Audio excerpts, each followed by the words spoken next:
My mother declared that Uncle Edgar would be moving into my guest house on a Tuesday morning over coffee she hadn't offered to share. She didn't even look up from her phone when she said it. I'm Talia, and I've spent 29 years being told what to do by my mother, Margaret. Usually I nod and comply. It's easier that way. But this time was different.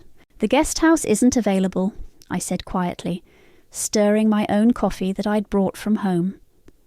The familiar scent of vanilla creamer did nothing to calm my racing heart. She finally looked up, her perfectly manicured eyebrows arching. Don't be difficult, Talia. Your uncle needs a place to stay, and that house has been sitting there practically empty since Grandma died. You barely use it. I bit my tongue, remembering all the nights I'd spent there, finding peace in the small sanctuary my grandmother had given me. The walls still held echoes of her voice, her laugh, the way she'd squeeze my hand and tell me I was stronger than I knew. I live there, I said, full-time, for the past 6 years. Oh, please, my mother waved her hand dismissively. You can move back home. Your old room is still available, though Sophie's using it for storage right now. The mention of my younger sister made my jaw clench. Sophie, the golden child, who'd gotten a brand new car for her 16th birthday while I got a lecture about being grateful for hand-me-downs.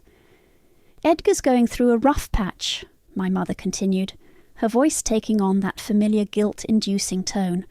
The divorce hit him hard, and after losing his job, well, family helps family, you understand. A car door slammed outside.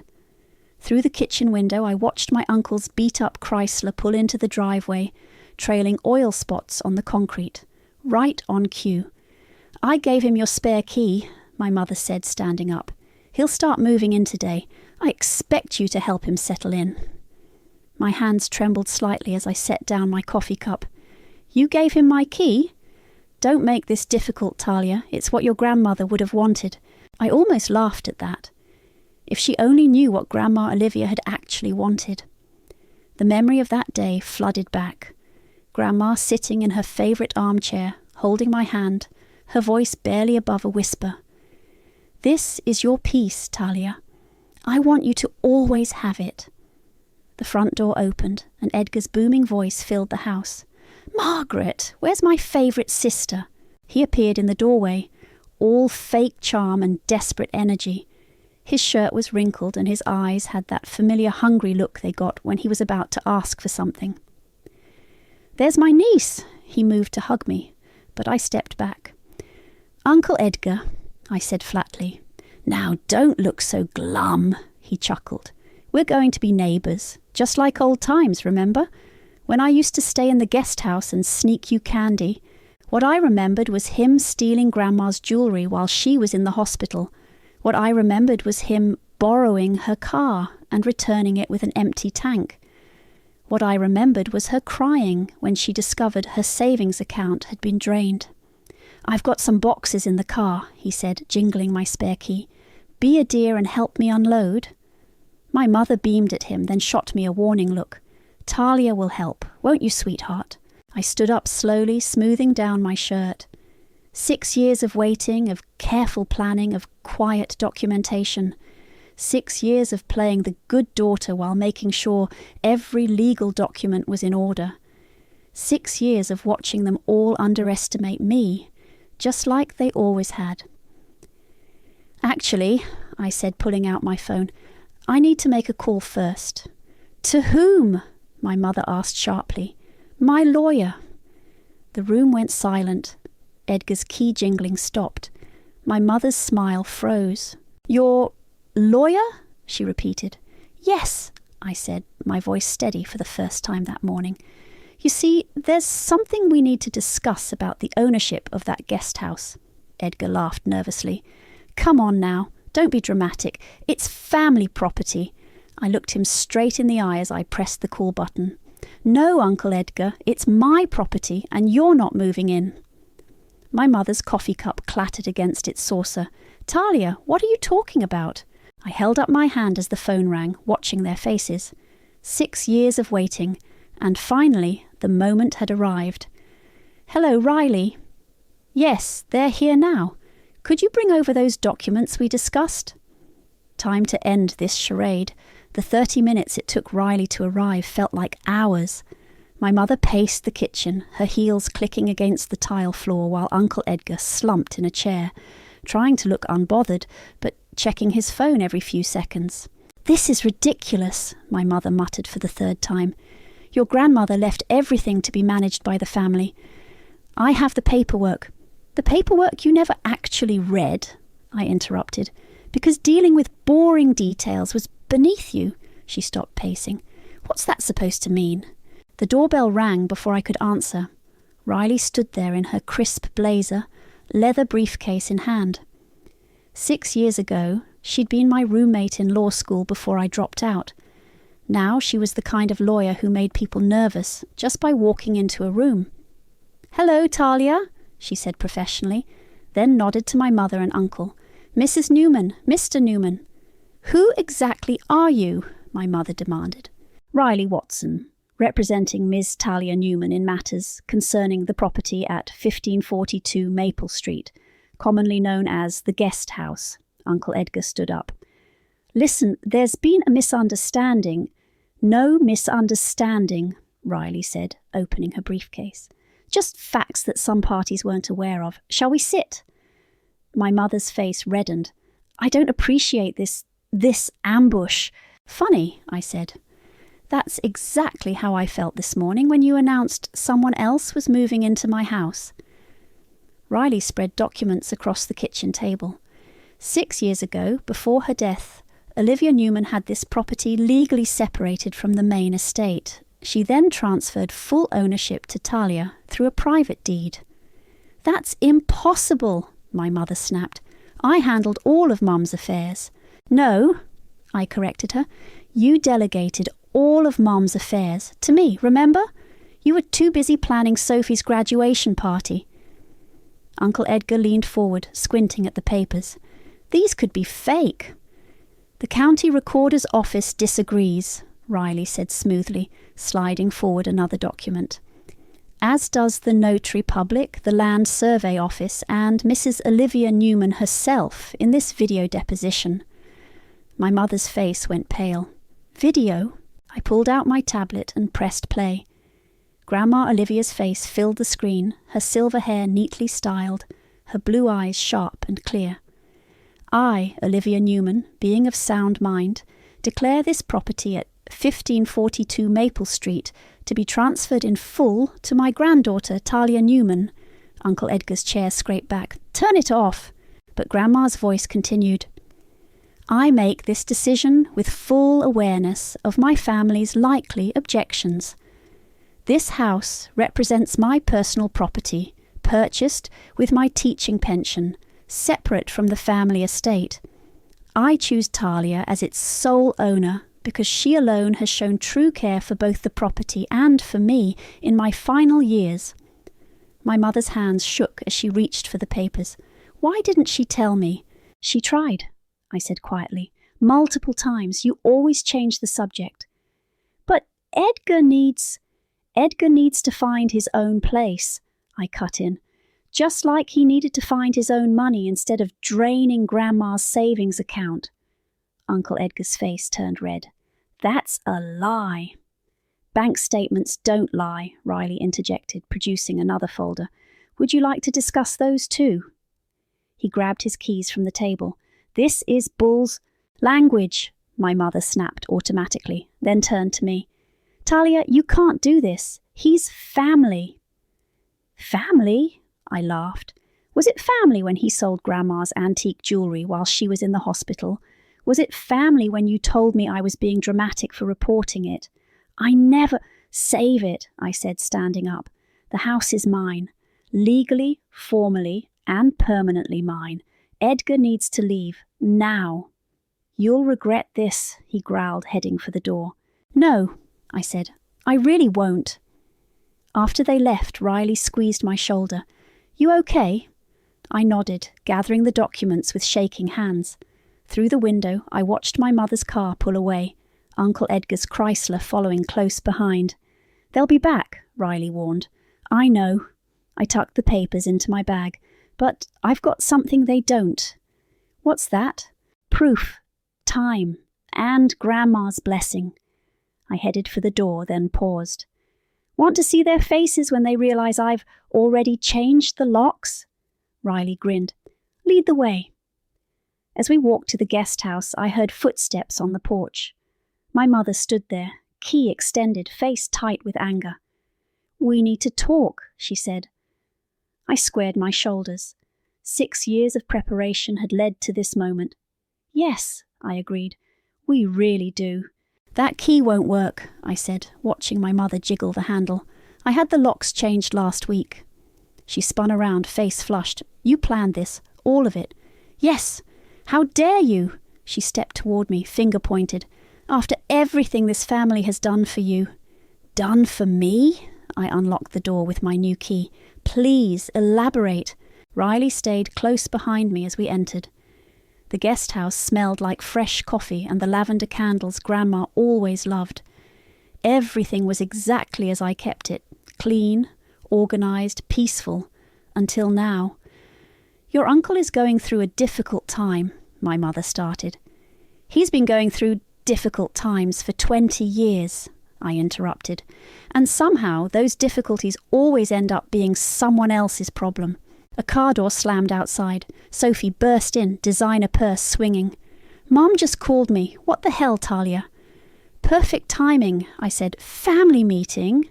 This isn't funny, Sophie snapped. Uncle Edgar needs a job, I suggested. Personal accountability, therapy. My mother sank onto the couch. Grandma's couch, like she owned it. You're being cruel. No, I said, pulling out my phone. This is cruel. I played the video I'd taken 6 years ago. Grandma lying in her hospital bed, tears streaming down her face as she discovered her jewellery missing. Her voice, weak but clear. Edgar promised he'd return them. He promised. Sophie shifted uncomfortably. That was ages ago. 2 months before she died, I corrected. While you were all too busy to visit, I was there, recording everything. Is that why she left you the house? My mother demanded. Because you manipulated her. Riley cleared her throat. I have statements from the hospice staff, Mrs. Newman. They all witnessed your mother's mental clarity and her explicit wishes. This isn't legal, my mother insisted. Actually, Riley said, it's ironclad. Would you like to see the property survey again, the deed transfer, the video deposition, or perhaps the bank statements showing Mr. Edgar's systematic withdrawal of your mother's savings? A heavy knock at the door made us all jump. Uncle Edgar barged in, waving papers. I called my lawyer. He says, Your lawyer can call me directly, Riley interrupted, handing him her card. Though I should warn you, challenging this will only make public everything else we've documented. He crumpled the card. You little snake. You sat there for years planning this. Yes, I said simply. I did, just like you sat there for years planning how to drain Grandma's accounts. That's different.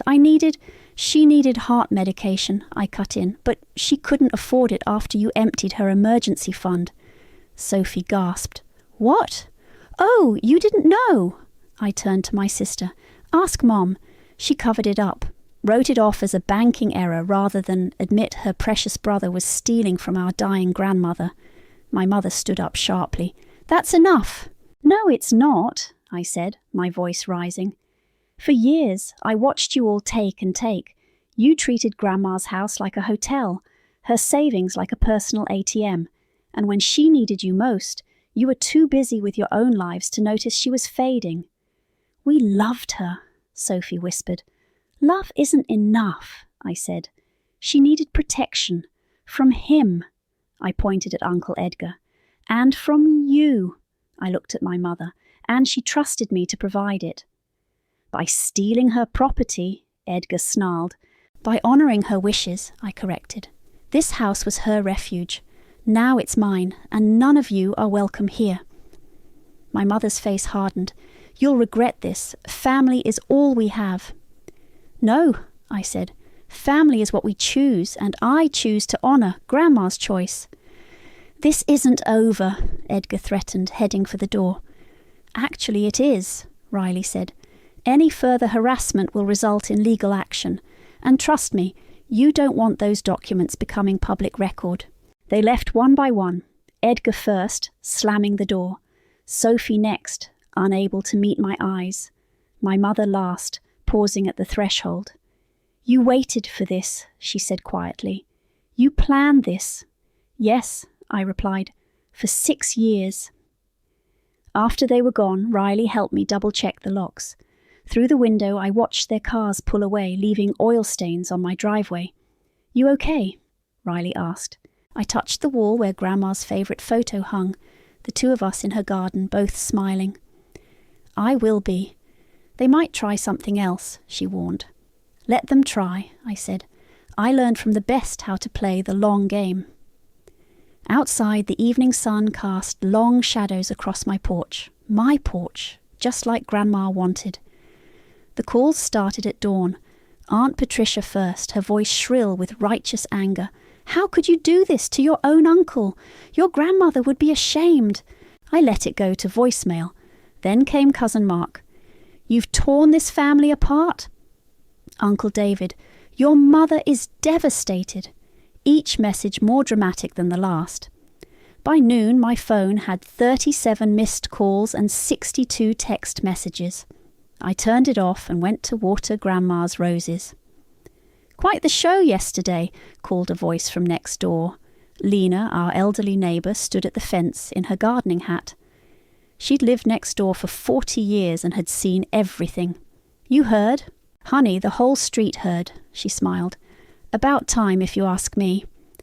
I adjusted the sprinkler. "Everyone thinks I'm the villain." "Everyone thought your grandmother was cruel too, when she finally stood up to your grandfather back in 85. Lena leaned on the fence. "Truth's just calmer with better manners." "You did right." A car pulled up to the main house, Sophie's red convertible. She got out, clutching a stack of papers. "Incoming," Lena muttered. "Want me to call the police?" "Not yet," I said, turning off the water. Sophie marched across the lawn, her designer heels sinking into the grass. "Look what you've done!" She thrust a phone in my face.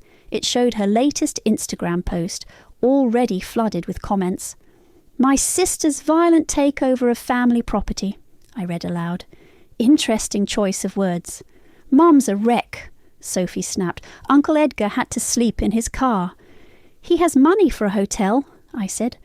"Trust me, I've seen the bank statements." "You're obsessed. All these years, collecting evidence like some crazy person. All these years, watching you all take advantage of a dying woman." Sophie flinched. "That's not fair. I loved Grandma." "You loved her credit card," I corrected. "The one you borrowed to buy that convertible you're driving." "She said I could." "She was on morphine, Sophie. She couldn't even sign her name." My sister's face crumpled. "Why are you being so mean?" "Mean," I laughed. "Mean is watching your grandmother cry because she can't afford her medicine. Mean is ignoring her calls because you're too busy to visit. Mean is letting Uncle Edgar steal her blind while pretending everything's fine." "I didn't know about that," she whispered. "You didn't want to know." A notification pinged on her phone, another comment on her post. She glanced at it, then at me. "Everyone's saying horrible things about you. Let them. The truth has documentation. Mum's talking about legal action." "Good luck with that." I turned back to the roses. "Riley's already filed restraining orders against Uncle Edgar. One wrong move and everything goes public." "Including the bank records." "Everything." Sophie's phone pinged again. This time her face went pale.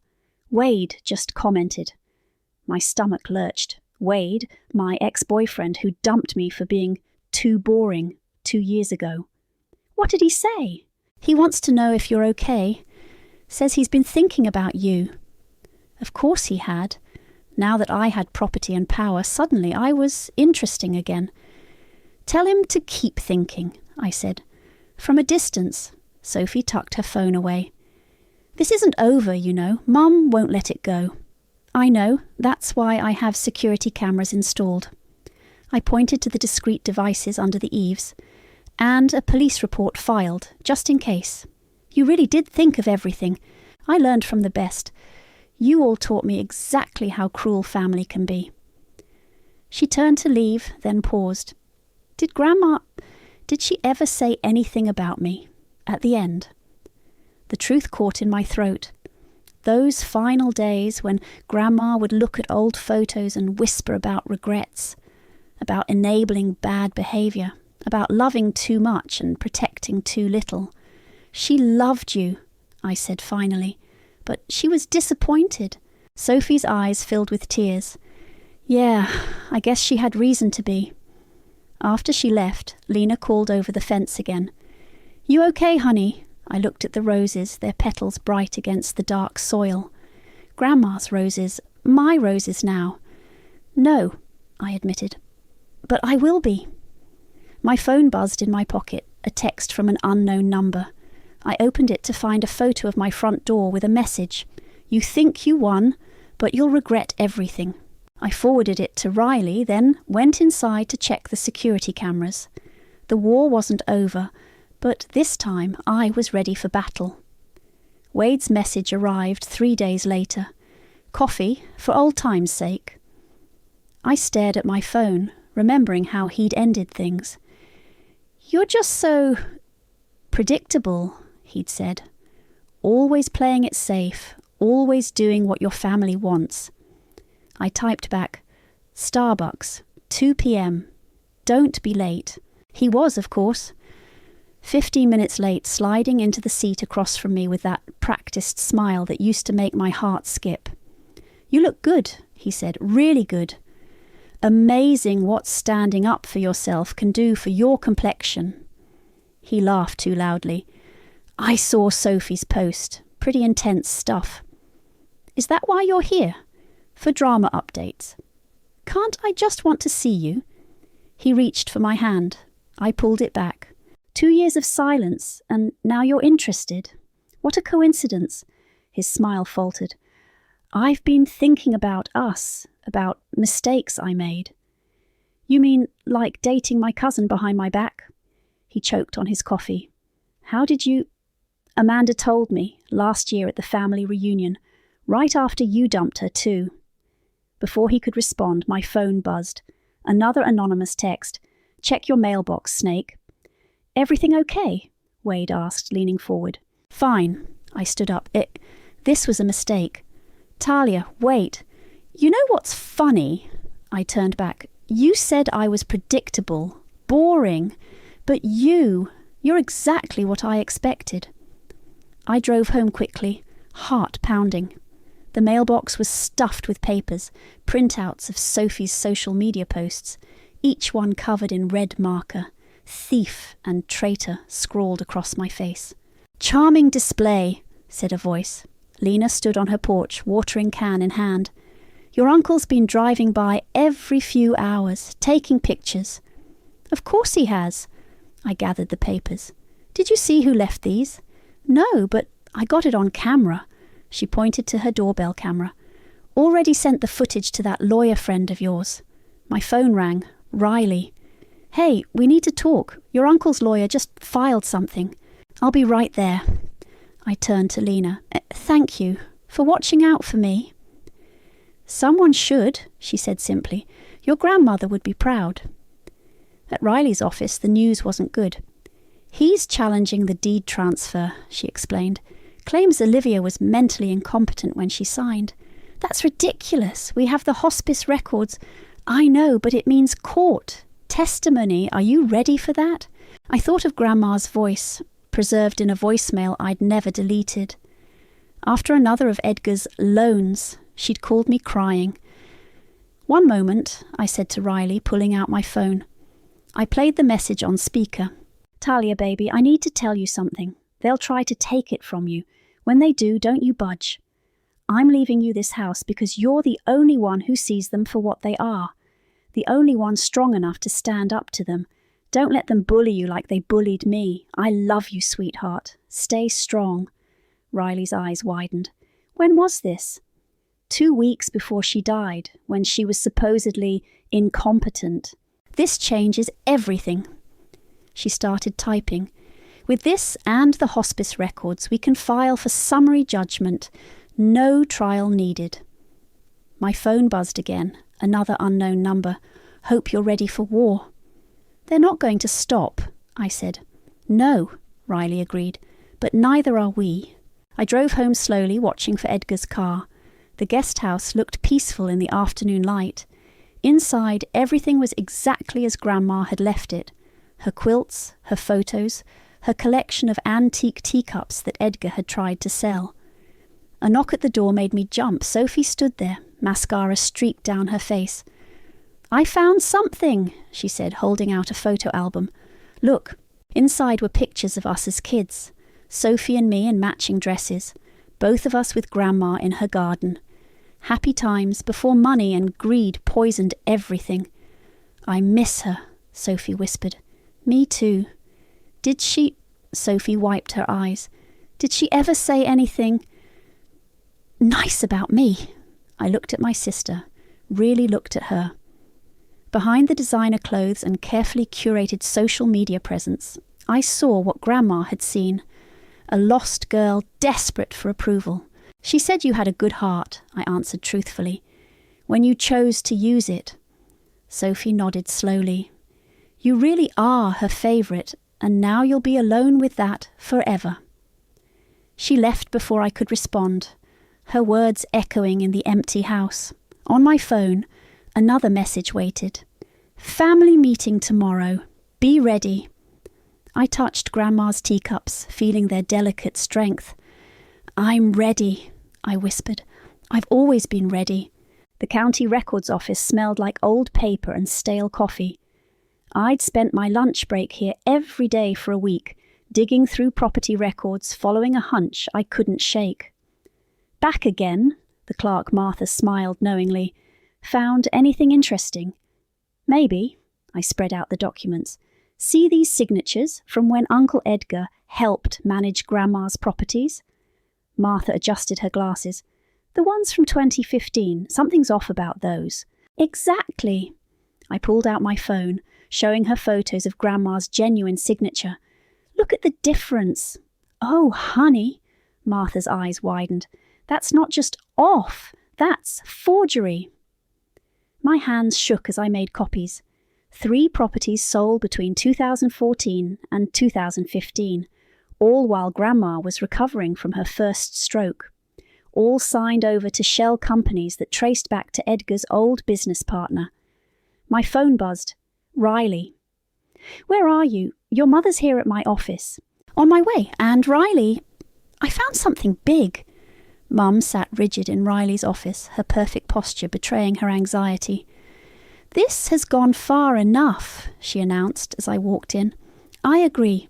I dropped the folder of records on the desk. Let's talk about Edgar's creative accounting.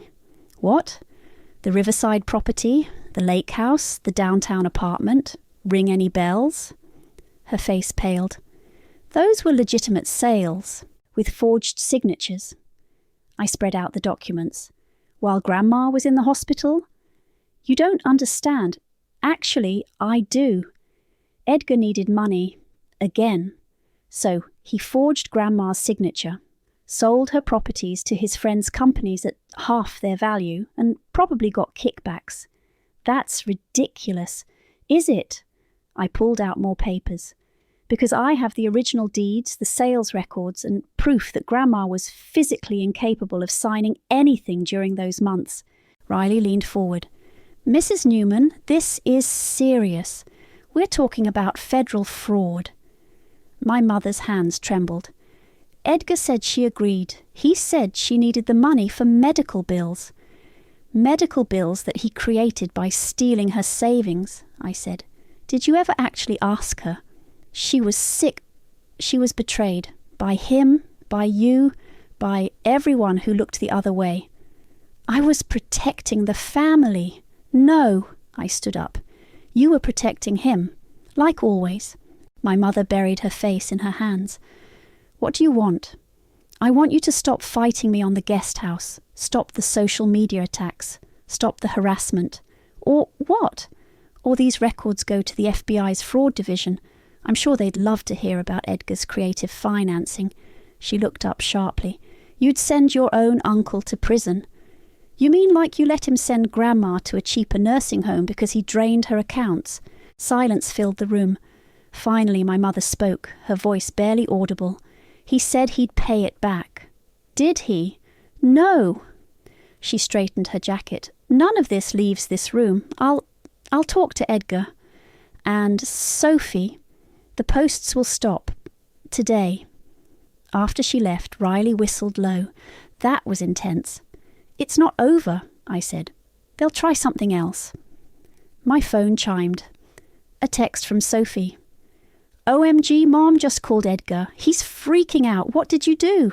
Then another message from an unknown number. You think you're smart? Watch your back. Edgar? Riley asked, reading over my shoulder. Probably. He's got the most to lose. Want me to file for a restraining order? Not yet. I gathered the documents. Let's keep this ace up our sleeve. Driving home, I passed Edgar's car parked near the guest house. He sat inside, staring at my front door, phone pressed to his ear. I parked in the driveway and walked straight to his car. He rolled down the window, face red with anger. You little... 3 properties, I interrupted. 3 forged signatures. Want to guess how many years that's worth? He gripped the steering wheel. You're bluffing. Try me. Keep pushing and these files go public, all of them. Margaret won't let you. Mom can't stop me. Not anymore. His phone buzzed. Probably my mother calling again. We stared at each other through the window, years of resentment crackling between us. Leave, I said quietly. Don't come back. He started his car, engine growling. This isn't over. Yes, it is, unless you want the FBI involved. I watched him drive away, tires squealing. Inside the house, I played Grandma's voicemail again. Don't let them bully you like they bullied me.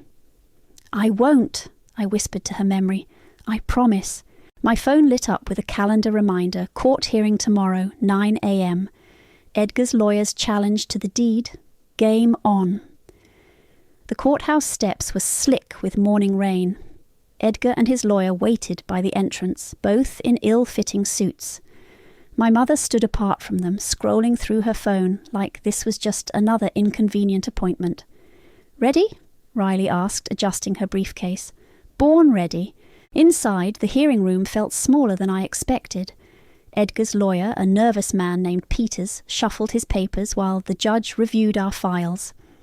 Your Honour, Peters began, we contest the validity of this deed transfer on grounds of mental incompetency. Objection, Riley stood. We have extensive medical documentation proving Mrs. Olivia Newman's mental clarity during this period. Beyond medical records, Peters continued, we question the suspicious timing and secretive nature of this transfer. There was nothing suspicious about it, I said clearly. Grandma made her wishes known, multiple times. The judge peered over his glasses. Do you have evidence of these wishes? Yes, Your Honour. Riley approached with a laptop. We have video testimony. My mother's head snapped up. Edgar shifted in his seat. The video played.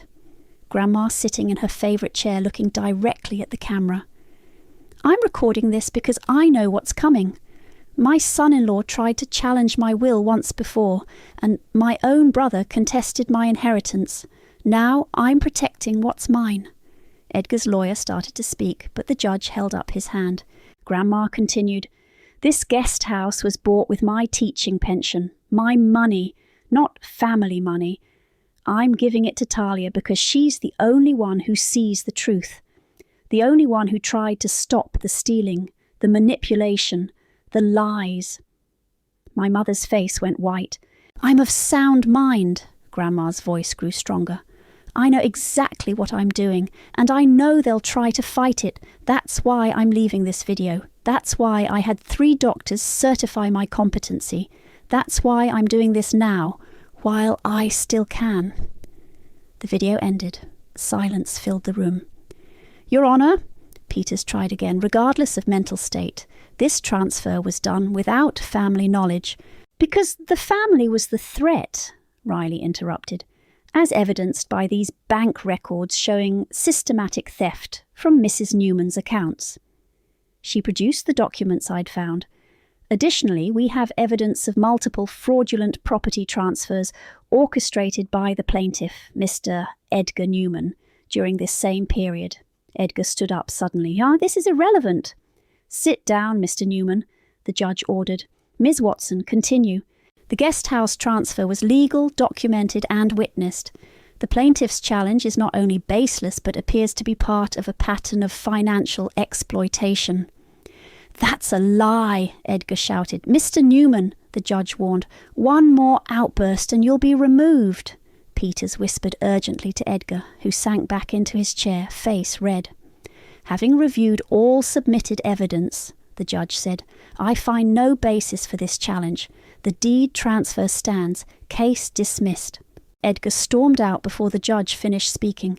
My mother stayed seated, staring at her hands. Mum! I approached her slowly. All this time, she whispered, you were protecting her. Someone had to. I should have, she trailed off, then stood abruptly. I need to go. Outside, Riley hugged me. Congratulations, it's really over. Is it? Legally? Yes. Emotionally? She shrugged. That's up to you. I watched my mother walk to her car alone. No Edgar in sight. No Sophie. Just a woman realizing how much she'd chosen not to see. Ms. Newman, a court clerk hurried over. This was in with your grandmother's filed documents. It's marked personal. The envelope was old, Grandma's handwriting shaky but clear. For Talia, after the fight. Inside was a single photo and a note. The photo showed Grandma and me on the guest house porch, both laughing at something long forgotten. The note read, My dearest Talia, if you're reading this, you've done what I never could, stood your ground.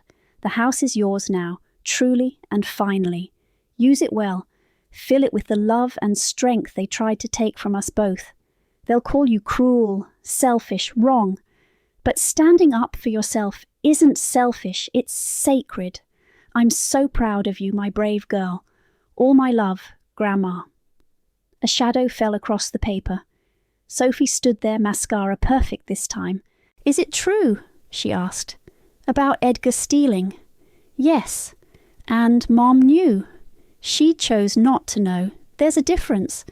Sophie nodded slowly. The house. It was always meant for you, wasn't it? Yes. You'll be alone there. I'll be free there, I corrected. There's a difference in that too. She turned to leave, then paused. Take care of her roses, okay? I always have. I watched my sister walk away, her heels clicking on the wet pavement. In my hand, Grandma's photo caught the morning light. Standing up for yourself isn't selfish, it's sacred. Finally, completely, the house was mine. The autumn wind scattered leaves across my porch as I pruned Grandma's roses. They'd bloomed late this year, defiant splashes of red against the cooling air. Mail's here, Lena called from her yard. Want me to grab yours? Please. I'd given her a spare key to my mailbox after the harassment stopped. Old habits die hard. She shuffled through the envelopes. Bill, advertisement. Oh, something from your mother. My hands stilled on the rosebush. Mom hadn't contacted me since the courthouse. 3 weeks of silence. Want me to toss it? No. I wiped my hands on my jeans. I'll take it. The envelope was heavy, expensive stationery. Inside was a key, the old one to the guest house, and a letter. Talia, I found this in Edgar's things. He's gone. Moved to Florida without telling anyone. Sophie tracked him through social media. He's working at a car dealership, claiming he's starting fresh. I've been thinking about what your grandmother said in that video, about seeing the truth. I didn't want to see it. It was easier to believe Edgar's excuses, to dismiss your concerns, to pretend everything was fine. I failed her. I failed you. The house was always meant for you. You were always meant for more than we allowed you to be. I'm sorry, Mum. My phone buzzed. A text from Wade. Miss you, coffee sometime? Delete. Another text came through from Sophie. Mum showed me the bank records. All of them. I had no idea. I'm so sorry. I started typing, deleted it, started again. I know. Can we talk? Actually talk? The roses needed finishing. The gutters needed cleaning. The porch needed sweeping. All the little tasks of home ownership that Grandma had taught me to love. Not yet, I replied, but maybe soon. Lena appeared at the fence again. Everything okay? Getting there. I showed her the letter. Mum apologised. Miracles never cease, she smiled. Your grandmother would be proud, you know, not just of the house, of you. Standing tall, like her roses, I said, touching a bloom. Beautiful, but thorny. Speaking of thorny, Lena nodded toward the street. A familiar car was approaching, my mother's. She parked but didn't get out immediately, just sat there staring at the guest house like she was seeing it for the first time. Finally she stepped out, carrying a box. Hi. Hi. I found these, she said, setting the box down. Photos, documents, things your grandmother kept. I thought you should have them. I opened the box. On top was a photograph I'd never seen. Grandma as a young woman, standing proud in front of a classroom, her first year teaching. She was stronger than any of us, Mom said quietly. Like you. You could have been strong too, I replied. You could have stopped him. I know, she touched one of the roses gently. Is it too late to try? The wind picked up, sending more leaves dancing across the yard. Somewhere in the distance, a wind chime rang, the one Grandma had hung years ago. That depends, I said. Are you ready to see the truth? All of it? Yes. She met my eyes, even the parts that hurt. I picked up my gardening shears. Want to learn how to prune roses? She stared at the shears, then at me. Understanding flickered across her face. This wasn't just about flowers. Yes, she said, show me. I demonstrated the technique Grandma had taught me. You have to be careful, but firm. Cut at an angle, make clean breaks. Mum's hands shook slightly as she tried. Like this? Almost. I adjusted her grip. You have to mean it. Hesitation only makes it messier. We worked in silence for a while, the roses gradually taking shape under our hands. Clean breaks, fresh starts, room to grow.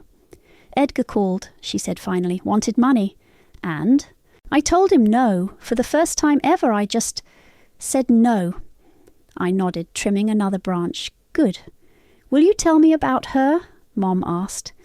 About the grandmother I didn't see. I looked at the guest house, my house, with its warm lights and solid walls.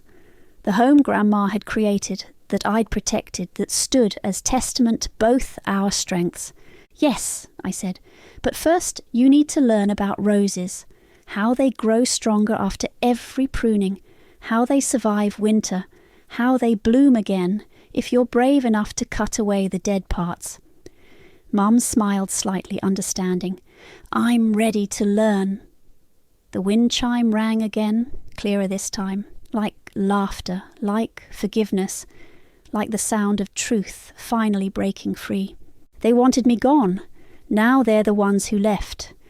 Funny how justice doesn't always come with applause, but it always comes.